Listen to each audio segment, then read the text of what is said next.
Bismillahirrahmanirrahim. Assalamualaikum warahmatullahi wabarakatuh. Alhamdulillah, asyhadu an la ilaha illallah wahdahu la syarikalah wa asyhadu anna Muhammadan abduhu wa rasuluh la nabiyya ba'dah. Allahumma shalli ala Muhammad wa ala ali Muhammad. Para orang tua murid, para guru dan para pecinta pendidikan di seluruh Nusantara, syukur alhamdulillah pada siang hari ini kita bisa berjumpa untuk membahas tentang siswa yang stres ketika sekolah. Sering kita mendengar bahwa banyak sekali penelitian yang mengungkap bahwa banyak siswa yang stres, terutama ketika masa pandemi COVID-19. Sebenarnya sejak tahun 2010, penelitian saya menemukan bahwa salah satu penyebab stres itu adalah sekolah. Kenapa sekolah itu bisa menjadi salah satu penyebab stres? Karena ada ekspektasi, ada harapan dari guru bahwa muridnya itu harus berprestasi maksimal. Sehingga guru berharap muridnya itu mampu menyelesaikan tugas-tugas yang diberikan secara baik. Sementara murid, dia pengen hidupnya itu tidak tertekan. Sehingga ketika dia ke sekolah, kita sering mendapatkan banyak sekali anak-anak yang enggan berangkat ke sekolah. Mereka kalau berangkat agak malas. Ketika sampai di sekolah, dia pun tidak langsung masuk ke dalam sekolah. Nongkrong di depan sekolah sama teman-temannya. Setelah bel masuk, baru dia beramai-ramai ke kelas. Itu pun dengan ogah-ogahan. Dan kalau bel berakhir, itu mereka merasa senang.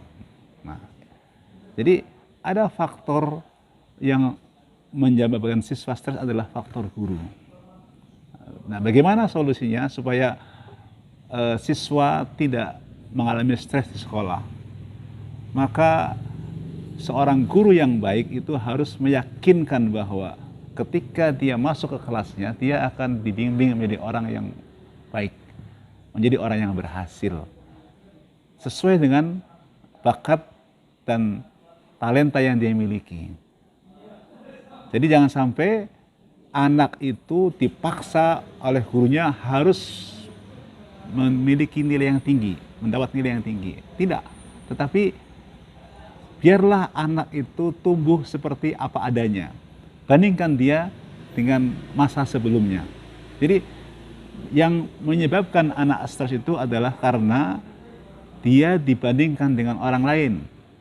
Si A, Ahmad, dibandingkan dengan si B. Sehingga ketika dibandingkan dengan orang lain, sementara latar belakang keluarganya yang berbeda, maka tidak adil gitu. Nah, ketidakadilan inilah yang menyebabkan anak tertekan stres. Sehingga dia mengerjakan tugas-tugas yang diberikan oleh guru itu dengan cara yang takut salah, takut dicemooh, dan lain sebagainya. Nah, ini adalah faktor pertama, adalah faktor guru. Jadi guru sekolah dan environment sekolah itu mampu membuat anak menjadi anak yang stres. Untuk itu maka guru yang baik itu adalah guru yang mampu mendidik anaknya menjadi berhasil sesuai dengan apa yang dia miliki. Jadi dia berhasil seperti bakat yang dia miliki, seperti kemampuan yang dia miliki. Kalau ada anak misalnya belajar matematika, dia dapat nilai 4, maka jangan bandingkan dia yang dapat 4 dengan yang dapat 10, itu tidak adil. Bandingkan dengan dia sebelumnya. Jadi kalau ada anak bernilai 4, maka gurunya harus mengatakan, oh kamu hebat, sekarang kamu bisa mendapat nilai 4. Tetapi kamu telah berusaha dan dengan kejujuran Anda, kamu bisa mendapat nilai 4, itu adalah hebat. Besok pasti bisa nilai yang lebih tinggi lagi, misalnya 6. Jadi anak itu tidak stres. Apapun prestasi yang dia peroleh, dia akan senang karena itu adalah hasil usaha dia. Nah ini, sehingga dia tidak merasa minder dengan temannya. Jadi jangan sampai terjadi anak yang sudah berusaha sekuat tenaga dapat nilai 4 kemudian dijatuhkan karena dibandingkan dengan temannya yang nilainya 10. Nah ini tidak adil. Kemudian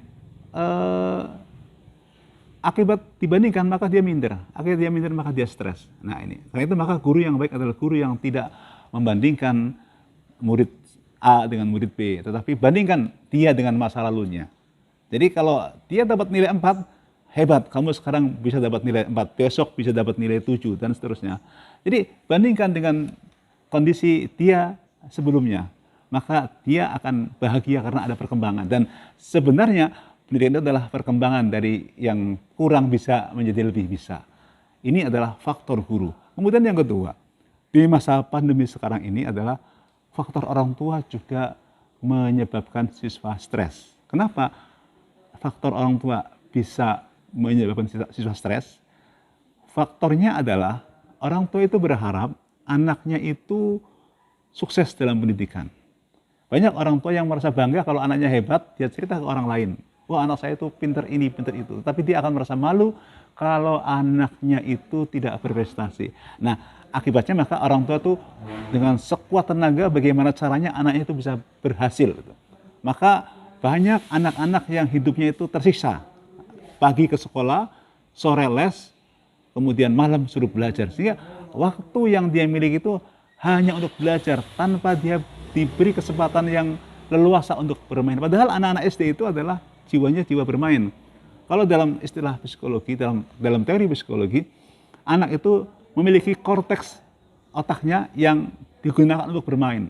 Nah, kalau dia tidak cukup untuk bermain, maka dia akan stres. Dan akibatnya akan panjang sampai dia dewasa, dia akan nuntut untuk memenuhi korteks bermainnya itu. Dan itu maka orang tua yang baik itu adalah orang tua yang tidak mengekang anaknya untuk belajar belajar hanya untuk gengsi. Tapi orang tua yang baik itu adalah bagaimana mampu menjadikan anaknya itu tumbuh seperti apa adanya, seperti bagaimana bakatnya. Nah, kuncinya adalah pola asuh orang tua.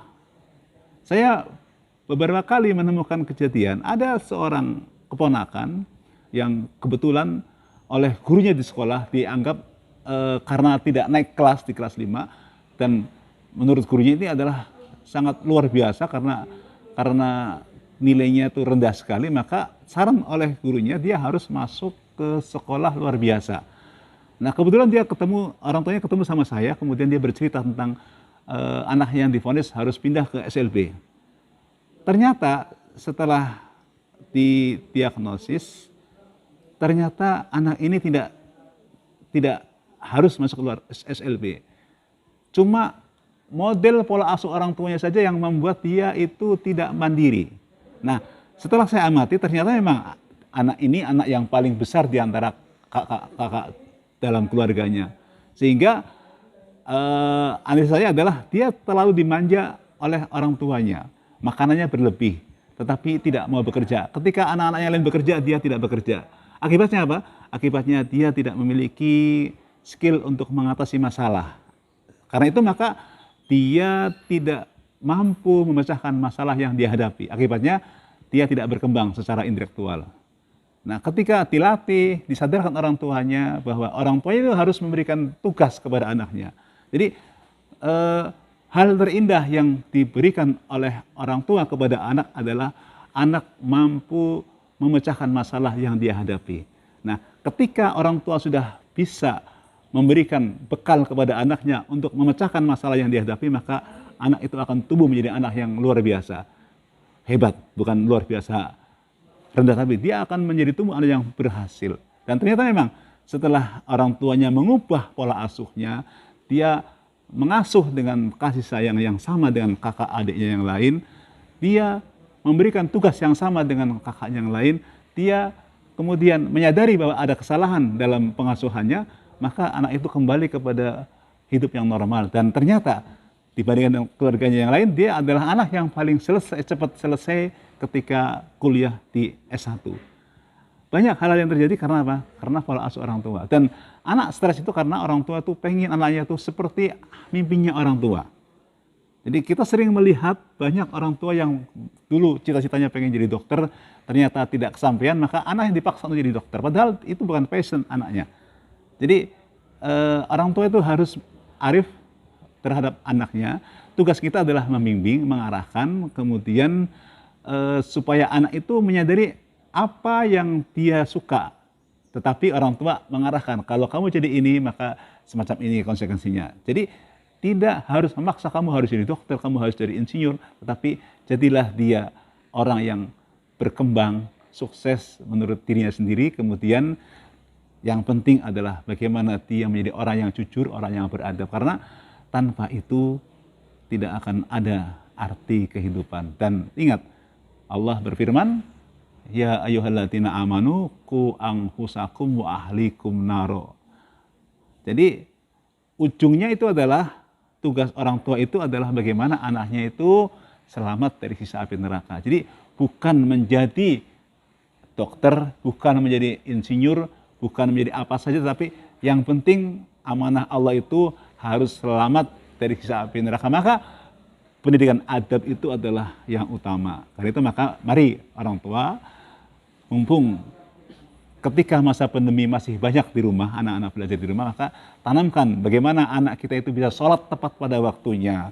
Kemudian dia bisa bercengkrama banyak dengan Al-Quran. Dia membaca Al-Quran dengan